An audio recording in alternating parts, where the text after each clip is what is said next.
ધોળાવીરા ભારતમાં આવેલા સિંધુ સભ્યતાના બે વિશાળ સ્થળો રાખીગઢી અને ધોળાવીરા છે.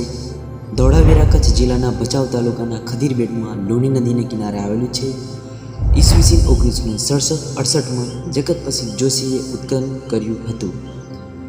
ઈસવીસન 1990-91માં R.S. બિસ્ટે પ્રમાણભૂત સંશોધન કર્યું હતું. ધોળાવીરા 3 ભાગમાં વહેંચવામાં આવેલું છે: કિલ્લો, મધ્યનગર, નીચલું નગર. આ ઉપરાંત સફેદ પોલિશ થયેલા પથ્થર પણ જોવા મળે છે. સ્થાનિક લોકો તેને કોરડા તરીકે ઓળખાવે છે. ધોળાવીરા ગુજરાતનું સિંધુ સભ્યતાનું સૌથી મોટું નગર છે. પ્રાપ્ત અવશેષો: 10 અક્ષરનું સાઇનબોર્ડ, મોટું સ્નાનાગાર, રમતગમતના મોટા મેદાનો, મોતી બનાવવાનું કારખાનું, સ્ટેડિયમ, ગોળાકાર 2 પથ્થરો. તો આ હતી હડટીપેન સંસ્કૃતિના મહત્ત્વના સ્થળોમાં ધોળાવીરા.